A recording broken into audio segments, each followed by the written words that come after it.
This channel does not promote any violent, harmful, or illegal activities. All content provided by this channel is meant for an educational purpose only. Top quality और consistent performance के लिए सिर्फ silver pump नाम याद रखना। শুরুতেই মালদা দিকে নজর রাখবো। 2রা জানুয়ারি মালদায় খুন তৃণমূলের জেলা সহ সভাপতি ও কাউন্সিলর দুলাল সরকার। এবার কৃষ্ণেন্দু নারায়ণকে খুনের হুমকির অভিযোগ। বড় খবর ব্রেক করছে টিভি9 বাংলা। 2রা জানুয়ারিতে মালদহে খুন তৃণমূলের জেলা সহ সভাপতি ও কাউন্সিলর দুলাল সরকার, আর এবার কৃষ্ণেন্দু নারায়ণকে খুনের হুমকির অভিযোগ। অভিযোগটা ঠিক কি জানতে চলে যাব আমাদের প্রতিনিধি শুভতোষের কাছে। শুভতোষ, কে বা কারা এই ঘটনা ঘটাচ্ছে, কোনো তথ্য কি সামনে আসছে? দেখো, এই মুহূর্তে পুলিশ তদন্ত করছে এবং শুধু তাই নয়, পুলিশ যেহেতু এসটিএফ এখানে তদন্ত করছিল কিছু কিছু বিষয় নিয়ে, সুতরাং কলকাতা এসটিএফও কিন্তু এই বিষয়টা নিয়ে তদন্ত শুরু করেছে। কৃষ্ণেন্দু নারায়ণ চৌধুরীর বাড়ির আশেপাশে পুলিশ পাহারার ব্যবস্থা করা হয়েছে।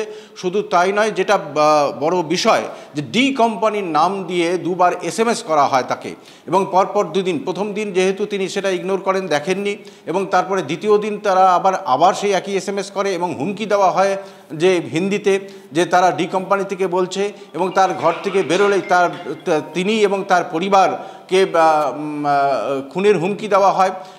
তার কাছে দাবি করা হয় 20 পেটি টাকা পাঠানোর জন্য। এরপরেও যখন তিনি চুপ করেছিলেন, তারপরে আজকে সকাল 10টা 40 মিনিটে তাকে ফোন করা হয় এবং ফোন করে হুমকি দেওয়া হয় একই রকমভাবে, এবং তাকে জানানো হয় যে তিনি SMS কেন দেখেননি। এরপরে তাকে পরিষ্কার স্পষ্টভাবে বলা হয় যে 20 পেটি টাকা দিতে হবে, নচেত তিনি এবং তার পরিবার কৃষ্ণেন্দু নারায়ণ চৌধুরী রয়েছেন, একটু তার সঙ্গে কথা বলো না। খুনের হুমকি দেবে। হ্যাঁ, কি হুমকি আসে এবং কিভাবে তারা আপনাকে? আজকে 10টা 40 সময় আমার একটা ফার্ম হাউস আছে, এখান থেকে 20 মিনিটের শাহপুর অঞ্চলে, মানে ভাটরা বলে ওর জায়গাটা। তো ওখানে একটা মন্দির বানিয়েছে শিবের। তো শিবের মন্দিরটা ওই 26 তারিখেও ওপেনিং হবে। তো ওই শিবের পাথরের শিবের মূর্তি টুর্তি যেগুলো আছে নন্দীব, ওগুলো গাড়ি করে আমরা নিয়ে গেলাম। তো আমার সঙ্গে অনেক ছেলেও ছিল, সিকিউরিটিও ছিল। তো ওখানে মূর্তিগুলো নামিয়ে যখন ওই কটেজগুলো দেখছি, তখন দেখছি কিষান করে বলছে, হ্যালো কিষান বলে। তো কিষান আমার নিক নেম। হ্যাঁ বলি। তখনই বলছে मैसेज क्यों नहीं देखा 2 दिन दिए। बोला मैसेज नहीं देखा। बोलिए क्या हुआ? तो बोला आप 20 पेटी दे दीजिए, नहीं तो आपको ठोकेगा, नहीं तो आपका फैमिली को ठोक देगा। तो ये सब बोलছিল আমাকে। আমি বললাম যে ঠিক আছে। আমি বললাম कब देने पड़ेगा, बोलिए कब आएगा, आइए, সবই বলতে লাগলাম। তারপরে চলে গেলেন ওরা, ফোনটা কেটে গেল। তারপরে পুলিশকে আমরা জানাই, ইংলিশ বাজার থানাকে, এবং এখানে FIR করি আমি। এই অবস্থা। এরপরে যেটা পুলিশ কি ব্যবস্থা নিয়েছে এখনো পর্যন্ত? পুলিশ আসছে, ইনকোয়ারি করছে, আমার কাছ থেকে যেগুলো হোয়াটসঅ্যাপ আছে ওগুলো দিয়েছি, জানিয়েছে এটা করছে। ওখানে কিসের নাম করে আপনার কাছে এরকম টাকা দাবি করেছে বা খুনের হুমকি দিচ্ছে? সেটা ওরাই জানে, যারা করেছে তারাই বলতে পারবে। না, SMS তো দেখেছেন। হ্যাঁ, তো কি ডি কোম্পানির নাম বলছে, আমাকে বললো প্রদীপ, ডি কোম্পানি কা मैं हूँ। কি মনে হচ্ছে যে হঠাৎ করে এরকম ভাবে আপনার কাছে টাকা দাবি করে খুনের? এটা পুলিশ দেখছে, আমি তো এটা নিয়ে এনকোয়ারি করছি না, পুলিশ এনকোয়ারি করছে, পুলিশ দেখবে। না, যেহেতু দীর্ঘ আপনি রাজনীতিক, অতীত প্রায় 17 বার আমি গুলি বোম খেয়েছি, আমার বন্ধুদের হারিয়েছি। এখানেও গুলি বোম খেয়েছি, আমার বন্ধু হারিয়েছে। সবই পুলিশের খাতায় নোট আছে। কলকাতাও অ্যাটাক হয়েছে, রাস্তাতেও অ্যাটাক হয়েছে, গাড়িতে আসছে বোম মেরেছে, অনেক কিছু হয়েছে। এগুলো সবই পুলিশ এনকোয়ারি করে দেখেছে, এখন নতুন করে দেখছে। এখানে দুলাল সরকারের মতো নেতা খুন হয়ে গেলেন, এবং তার এলাকাতে তাকে একেবারে দৌড় করিয়ে গুলি করা হলো প্রকাশ্যে। তারপরেই আপনাকে এরকমভাবে খুনের হুমকি, কিভাবে দেখছেন? দুলাল সরকারের ব্যাপারেও পুলিশ এনকোয়ারি করেছে, অ্যারেস্ট করেছে। এই ব্যাপারেও আমি থানায় কমপ্লেন করেছি, থানা দেখছে। এটাই। দুলাল সরকারের বিষয়ে কিন্তু এখনো পর্যন্ত 2জন ধরা পড়েনি, তারা পুলিশের কথা মতো অন্য স্টেটে আছে বা কোথাও লুকিয়ে আছে। তো তাদের কোনো কাজ নয় তো এই গ্যাংটা এইভাবে আপনাকেও? দেখুন, আমি আপনাকে বললাম আমি নিজে একজন ক্রিমিনাল লয়ার। আমি এটুকু জানি পুলিশ এনকোয়ারিটা করছে, কি কারণে দুলাল মারা গেছে, কি হয়েছে না সব পুলিশ দেখছে, এখানে আমাদের কোনো বলার নেই। সুব্রত, আমার এখানে অনেক একটা জিজ্ঞাসা হয়েছে। রয়েছে কৃষ্ণেন্দু নারায়ণ চৌধুরীকে। বহুদিনের পোড় খাওয়া রাজনীতিবিদ তিনি, দীর্ঘদিন ধরে মালদার রাজনীতির ক্যারেক্টার তিনি জানেন, সেখানে দাঁড়িয়ে কাউকে সন্দেহ করছেন কি? আপনি তো পোড় খাওয়া রাজনীতিবিদ, দীর্ঘদিন ধরে আপনি মানে রাজনীতি করে আসছেন, বহু সময় ধরে, বেশিরভাগ সময় আপনি চেয়ারম্যান থেকেছিলেন, মন্ত্রী থেকেছিলেন, বিধায়ক থেকেছেন, তো এখানকার পালস আপনি বোঝেন। তো সেক্ষেত্রে তো এর আগেও হুমকি বা হামলার মুখোমুখি আপনাকে হতে হয়েছে সেই ছাত্র রাজনীতির সময় থেকে। তাহলে এখানে কি কোনো রকম কিছু মনে প্রশ্ন আসছে, কারো বিরুদ্ধে কারো কোনো সন্দেহ? দেখুন, সব কিছু পুলিশ দেখছে। আমি এখন কার নামে বলবো? আকাশে ঢিল মেরে তো লাভ নেই। পুলিশ বের করছে, পুলিশ কল লিস্ট নিয়েছে, সব কিছু এনকোয়ারি করছে, দেখছে কত নম্বর থেকে কল এসছে, এভরিথিং পুলিশ দেখছে। এখানে বারবার তৃণমূল নেতারা কিন্তু হামলার শিকার হচ্ছে, এটা কি কোনো একটা বিষয় রয়েছে?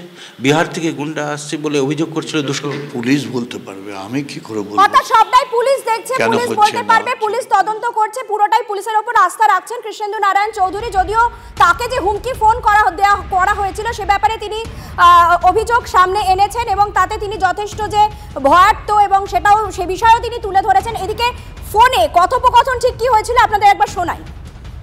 हेलो, हाँ, किसान से बात हो रहा है मेरा। हाँ, बोल रहा है, बोलिए। ये बोल रहा हूँ। हाँ, कौन बोल रहा है? प्रदीप। प्रदीप प्रदीप कौन प्रदीप? ये कंपनी से प्रदीप बोल रहा हूँ। कौन कंपनी?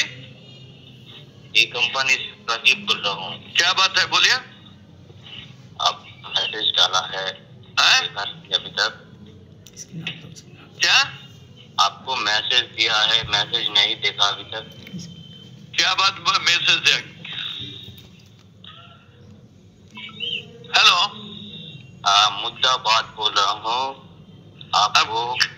हाँ, बोलिए, आपको क्या हुआ? इसमें भेजना पड़ेगा। किसको भेजना पड़ेगा? आपको? हाँ, क्यों? नहीं तो तुम और तुम्हारा फैमिली। हाँ, हेलो हेलो, हाँ हाँ, सोचिए ना क्या होगा। ठीक है, कहाँ से बोल रहे हैं? रेडी रहना। हाँ, रेडी रहना। ठीक है, ठीक है। कहाँ भेजना होगा बोलिए। ठीक है, अच्छा। हेलो, हाँ बोलिए ना। कल सुबह रेडी रहना। आप आगे आइए ना, आइए बात कीजिए। ठीक है, ठीक है। টেলিফোনিক কনভারসেশন আপনাদের সামনে আমরা তুলে ধরলাম। আমাদের সঙ্গে টেলিফোনে রয়েছেন সজল ঘোষ, বিজেপি নেতা। আপনাকে স্বাগত জানাই। চেয়ারম্যান যে অভিযোগ করছেন, অর্থাৎ ইংরেজবাজার পুরসভার চেয়ারম্যান যে অভিযোগ করছেন, সেখানে ডি কোম্পানির নাম নিয়ে তাকে নাকি ফোন করা হয়েছিল এবং খুনের হুমকি দেওয়া হয়েছিল। আপনার প্রতিক্রিয়া? দূর সব নাটক, সকালবেলা কোনো কাজ নেই, অনেক দিন ওকে টিভিতে দেখায়নি, তারপর মালদায় যেভাবে প্রত্যেকটা নেতা গুলি কাটছে, নয় মার কাটছে নিজের কর্মীদের ওপর, ও এর সাথে এখনো সেরকম কিছু ঘটেনি, ফলে ও একটু প্রেস্টিজে ভুগছিল, একটু আত্মগ্লানিতে, যে সবার ওপর হামলা হচ্ছে, সবাই গুলি কাটছে, তো আমি কিছু এখনো হলাম না। এগুলো সব সাজানো। আর ডি কোম্পানি নয়, ওটা হচ্ছে দিদি কোম্পানি। ও ডি কোম্পানি এসব উল্টো পাল্টা এই সমস্ত লোকজনকে পাঠাবে না। এটা হচ্ছে ওই 25-75-এর হিসেব। 20 পেটি মানে হচ্ছে 20 লাখ, মানে 20 লাখ হচ্ছে 75%-এর হিসেব, সেটাই চেয়েছে।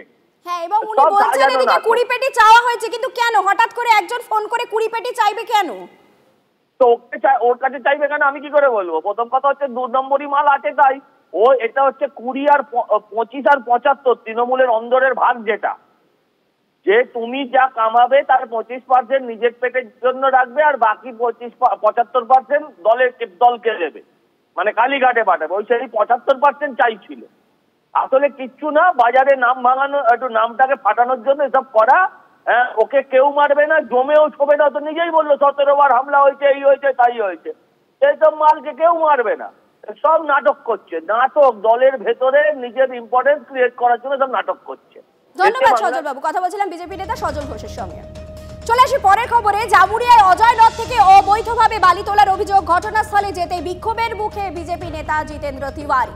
তৃণমূল আশ্রিত দুষ্কৃতীদের বিরুদ্ধে ইট বেলচা নিয়ে তেড়ে যাবার অভিযোগ বিজেপির, সেই ছবি আপনারা দেখতে পাচ্ছেন।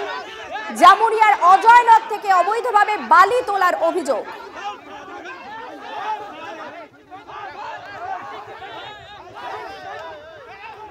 রাজনীতি কি বলবো আমি, যারা গো ব্যাক বলছে আমি বলবো যে তাদের বুদ্ধির অভাব, সাময়িক লাভটা তারা দেখছে, সাময়িক হয়তো কিছু অর্থ আসবে সেটা তারা দেখছে, কিন্তু আলটিমেটলি এই জল প্রকল্প যদি ড্যামেজ হয়ে যায়, জল প্রকল্প যদি বন্ধ হয়ে যায়, জল প্রকল্প যদি ক্ষতি হয়, তাহলে তাদের বাড়িতে তো জল হবে না। তাদের বাড়িতে যদি মা আছেন, কাকিমা আছেন, ঠাকুরমা আছেন, তাদেরকে তো দূর থেকে জল নিয়ে আসতে হবে। এটা তো সাময়িক লাভ দেখতে গিয়ে আগামী দিনে বড় ক্ষতি তারা করছে। তো আমি বলবো যে যাদের প্ররোচনা তারা চলছে, একদিন তারা নিশ্চয়ই নিজের ভুল বুঝতে পারবে, এবং বিরোধী দল হিসাবে এটা আমাদের দায়িত্বের মধ্যে পড়ে যে এমন কোনো ক্ষতি হতে চলেছে যেটা আর রিপেয়ার করা যাবে না, তাহলে সেটা তুলে ধরা। জামুরিয়ায় অজয় নদ থেকে অবৈধভাবে বালি তোলার অভিযোগ, ঘটনাস্থলে যেতেই বিক্ষোভের মুখে বিজেপি নেতা জিতেন্দ্র তিওয়ারি। তৃণমূল আশ্রিত দুষ্কৃতীদের বিরুদ্ধে ইট বেলচা নিয়ে তেড়ে যাওয়ার অভিযোগ তোলা হয়েছে বিজেপির পক্ষ থেকে।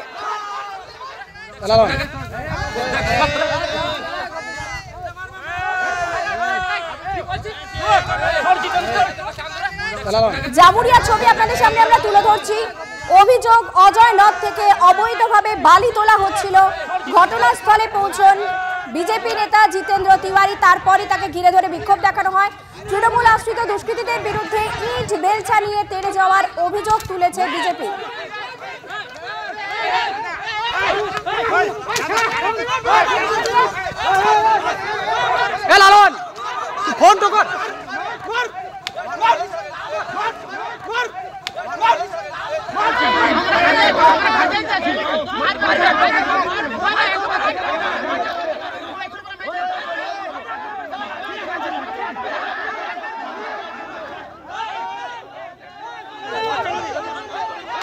চন্দ্রশেখর এই মুহূর্তে আমাদের সঙ্গে রয়েছেন, আমাদের প্রতিনিধি। স্থানীয় তৃণমূল নেতৃত্বের তরফে কোনো প্রতিক্রিয়া পাওয়া গেছে এই ঘটনায়? দেখো, জিতেন্দ্র তিওয়ারি কি অভিযোগ করছেন সেটা তিনি সরাসরি তৃণমূল কংগ্রেসের সঙ্গে জড়িত এখনো পর্যন্ত বলেননি, কিন্তু তিনি শাসক গোষ্ঠীটিকে ইঙ্গিত করেছেন যে কারো একটা মদতে দুষ্কৃতীরা এই হামলার চেষ্টা চালিয়েছে। আবার পাশাপাশি তিনি বলেছেন যে গ্রামের কিছু গরিব মানুষকে অবৈধ উপায়ে কিছু সাময়িক টাকা পয়সা পাইয়ে দেওয়ার লোক দেখিয়ে এইসব কাজকর্ম চলছে। তিনি বলেছেন এদের বিরুদ্ধে তিনি কোনো অভিযোগ করবেন না, কারণ এরা সকলেই স্থানীয় এবং এরা কোনো না কোনোভাবে প্ররোচনার শিকার। তাদেরকে কেউ বা কারা পাঠাচ্ছে যারা বালি কারবার করে, তারা নিশ্চয়ই শাসক গোষ্ঠীর সঙ্গে যুক্ত। সরাসরি তিনি অভিযোগ করছেন না। তবে যে ঘটনা দেখা গেছে, তিনি যখন ঢুকছেন নেতা বিজেপি কর্মীদের সঙ্গে, বালিঘাট ঢোকার আগে তাকে লক্ষ্য করে গো ব্যাক স্লোগান দেওয়া হয়, গালিগালাজ করা হয়। একজনকে দেখা যায় পাথর হাতে ছুটে যেতে, এবং যে ঝান্ডা ছিল বিজেপির ঝান্ডা, সেই ঝান্ডার ডান্ডা কেড়ে নিয়ে মারধরের চেষ্টা চালানো হয়। যেহেতু জিতেন্দ্র তিওয়ারির সঙ্গে নিজস্ব সেন্ট্রাল সিকিউরিটি ফোর্স থাকে, তাই বড় বিপদ এড়ানো গেছে। যদিও পরে ঘটনাস্থলে জামুরিয়া থানার চুরুলিয়া ফাঁড়ির পুলিশ এসে পরিস্থিতি নিয়ন্ত্রণে আনে, তিনি সেখান থেকে চলে যান। তার বক্তব্য যে এই যে বালিঘাট, এই বালিঘাটে অবৈধভাবে বালি তোলা হচ্ছে। যদিও বালিঘাটটি সরকারিভাবে বৈধ, কিন্তু এখানে অবৈধ উপায়ে বিভিন্নভাবে কোথাও বালি তোলা হচ্ছে। যে দৃশ্য আমরা দেখতেও পাচ্ছি যে গরুর গাড়ি ওখানে রাখা রয়েছে। যারা হামলা চালাচ্ছে তাদের নিশ্চয়ই কোথাও একটা ভয় আছে, সেই জন্যই তারা এই হামলা চালিয়েছে বা তাকে ঢুকতে ওখানে বাধা দিচ্ছেন বলে তিনি অভিযোগ করেছেন। সেই অবৈধ উপায়ে বালি তোলার জন্য দরবারডাঙ্গা যে জল প্রকল্প, সেই প্রকল্প ক্ষতিগ্রস্ত হতে পারে। ধন্যবাদ চন্দ্রশেখর।